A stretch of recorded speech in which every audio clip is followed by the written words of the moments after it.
Hi there, I'm Raven. Welcome to my YouTube channel. So it's a rainy night and I'm still filming with the old iPhone and this headset microphone recorder. Still living in an RV, live in a very rainy spot. Still have a panting dog beside me, but I'm still going to try and film a couple of storytime videos while I sort out making my first long video that I've done and redone and keep on wanting to do again. So I'll get around to that so I can get on to my next case as soon as possible. But for now, I have another story to tell you.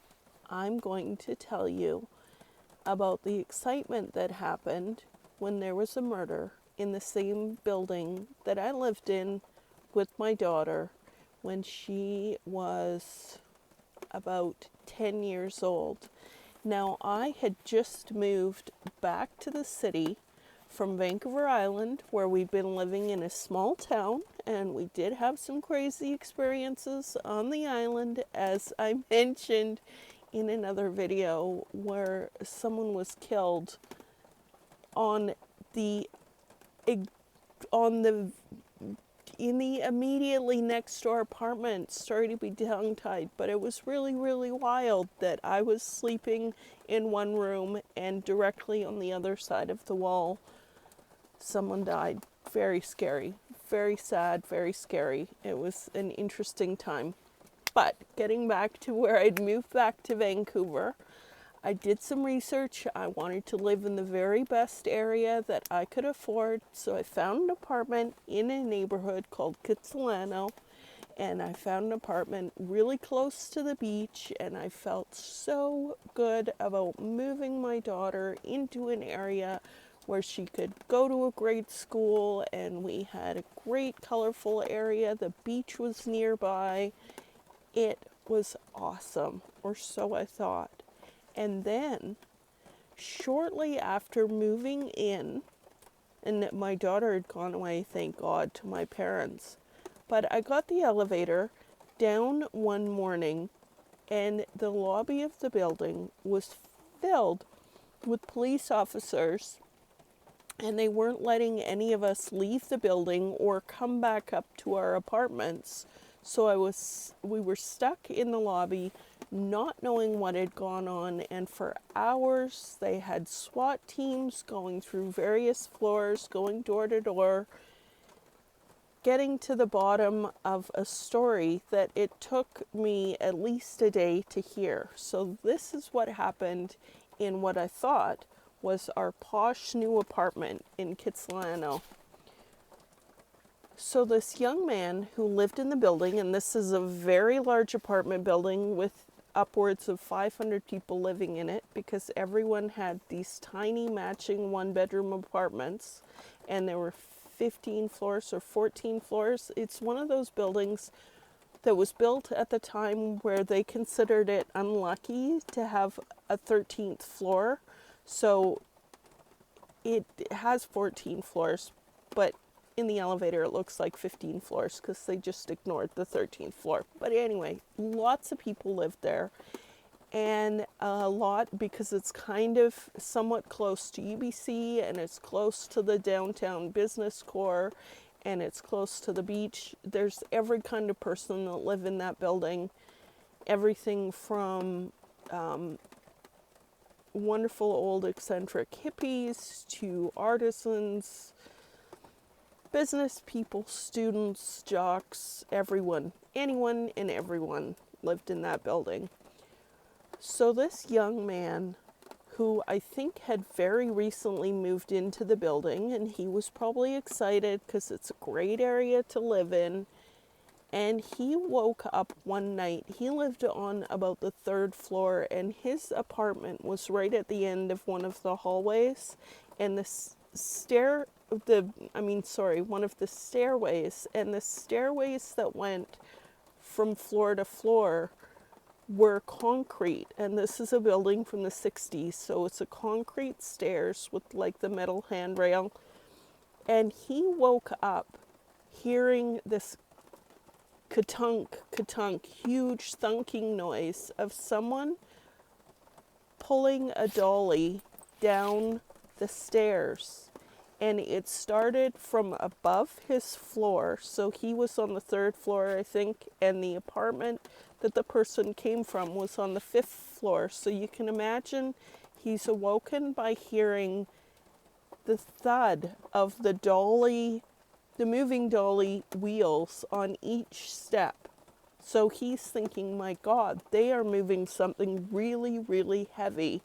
And he listened to it as the person progressed down to the 3rd level and kept on going all the way down to the main floor. And then from this man's apartment, he could hear the creak of the door, and he peeked out his window and he saw a man pushing a dolly off through the parking lot and into the bushes past the parking lot. And his first thought was, oh my goodness, that man must have robbed one of my neighbors.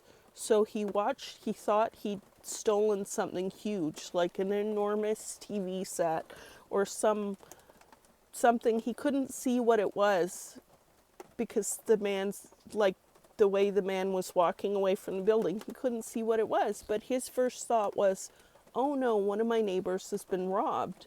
So the man who walked off into the bushes got into a car and drove away. And after waiting a few minutes, the man upstairs in the apartment came down because he's thinking someone's probably away and they've just been robbed, and I want to see if I can help get whatever it is back, or, see if it's stolen property, and then I'll call the cops. Because this, again, is in a very nice area of Vancouver. All the homes in that area would sell for $5 million and way, way the heck up. And so it's a very fancy area, and off he goes, being a good neighbor. He walks down the stairs, he goes down, he walks through the parking lot and into the bushes of where he'd seen this man pushing the dolly.